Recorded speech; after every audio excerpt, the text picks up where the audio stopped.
नमस्कार, आप देख रहे हैं एसबीटी न्यूज। पेश है 14 जून मंगलवार सुबह 8:15 बजे राजस्थान की बड़ी खबरें।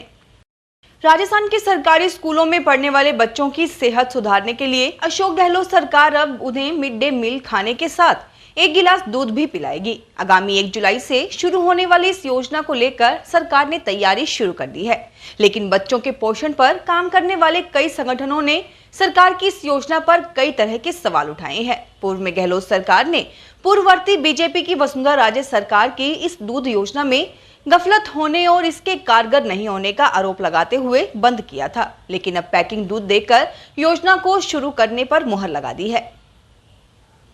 नेशनल हेराल्ड केस में सोमवार को प्रवर्तन निदेशालय ने कांग्रेस सांसद राहुल गांधी से करीब 3 घंटे तक पूछताछ की। इसके बाद दोपहर करीब 3 बजे लंच ब्रेक हुआ और राहुल सीधे सर गंगाराम अस्पताल में भर्ती सोनिया गांधी से मिलने पहुंचे। उनके साथ प्रियंका गांधी भी थी। करीब 40 मिनट बाद राहुल वापस ईडी के दफ्तर लौटे। इससे पहले राहुल सुबह पूरे दमखम के साथ ईडी दफ्तर आए। ईडी के अफसरों ने उनसे 50 से ज्यादा सवाल किए। इससे पहले कांग्रेस ने इस कार्रवाई पर जमकर विरोध किया। राजस्थान माध्यमिक शिक्षा बोर्ड की 10वीं प्रवेशिका और सेकेंडरी व्यावसायिक परीक्षा के नतीजे सोमवार 3 बजे जारी कर दिए हैं। शिक्षा मंत्री डॉक्टर बी.डी. कल्ला ने शिक्षा संकुल जयपुर के कॉन्फ्रेंस हॉल में यह परिणाम जारी किया। बोर्ड के परीक्षा परिणाम बोर्ड की वेबसाइट पर देख सकते हैं। 10वीं बोर्ड परीक्षा का परिणाम 82.89% रहा है।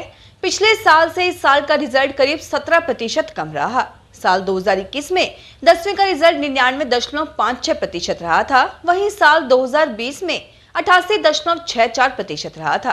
कोरोना की वजह से साल 2021 में एग्जाम नहीं कराए गए और तय फॉर्मूला पर रिजल्ट जारी किए गए। 10वीं बोर्ड परीक्षा का परिणाम में छात्राओं ने बाजी मारी है।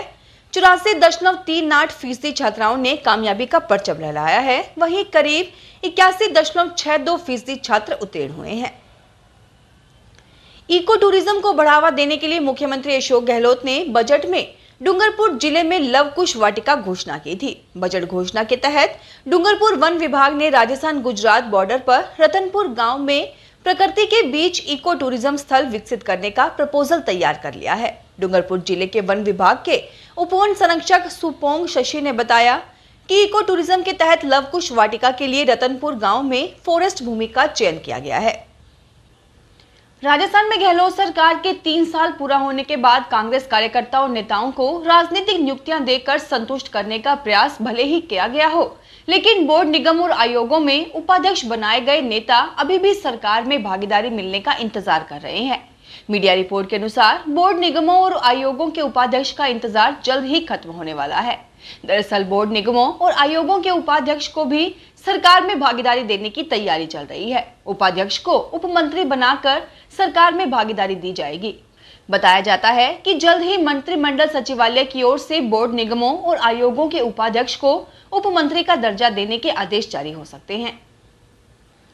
राजस्थान के नगर नियोजन क्षेत्र में किए गए कार्यों को देश भर में पहचान मिली है। हिमाचल प्रदेश के धर्मशाला में 15 से 17 जून तक होने वाली नेशनल कॉन्फ्रेंस में मुख्य सचिव उषा शर्मा नगर नियोजन के नवाचारों का प्रेजेंटेशन देगी। इस कॉन्फ्रेंस में प्रधानमंत्री नरेंद्र मोदी भी मौजूद रहेंगे। देश भर के मुख्य सचिवों की धर्मशाला में कॉन्फ्रेंस होने जा रही है। इस कॉन्फ्रेंस के लिए विभिन्न राज्यों की ओर से कृषि, स्कूल, शिक्षा, नगर नियोजन सहित कई क्षेत्रों में किए गए नवाचारों का केंद्र सरकार ने अध्ययन किया है। भ्रष्टाचार निरोधक ब्यूरो ने जयपुर में समग्र शिक्षा अभियान के कनिष्ठ अभियंता ज्ञान प्रकाश शुक्ला को 50,000 रुपए की रिश्वत लेते रंगे हाथों गिरफ्तार कर लिया।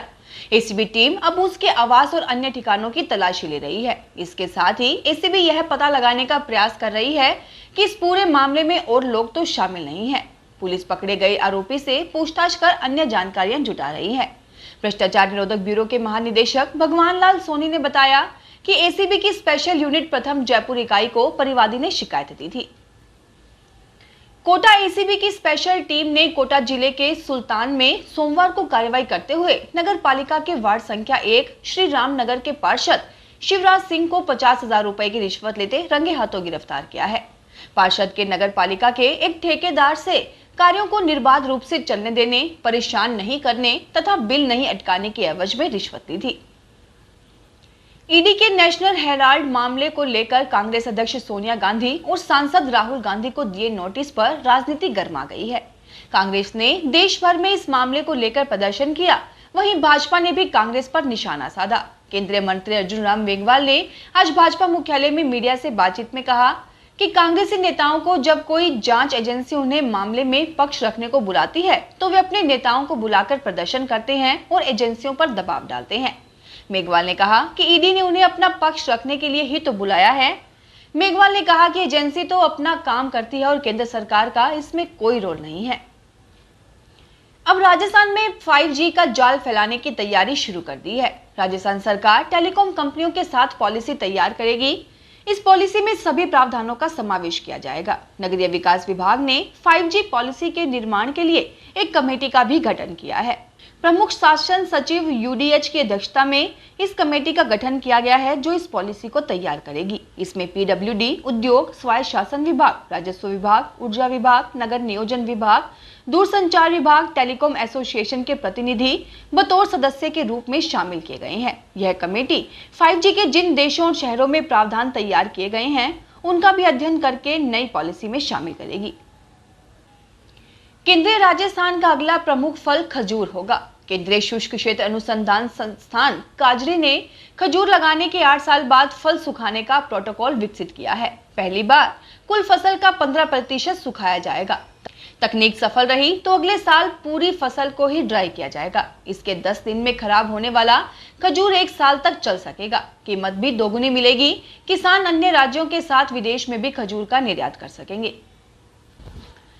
राजस्थान उच्च न्यायालय ने ऑनर किलिंग के मामले में लड़की के भाई समेत 2 आरोपियों को जमानत देने से इनकार करते हुए कहा कि कोई भी नागरिक अपने हाथ में कानून नहीं ले सकता है। अदालत ने भी यही कहा है कि प्रत्येक नागरिक मुख्य रूप से अपने मौलिक अधिकार का उपयोग कर सकता है, लेकिन यदि उसके अधिकारों में किसी तरह की बाधा डाली जा रही है तो वह कानून द्वारा स्थापित प्रक्रिया का सहारा ले सकता है।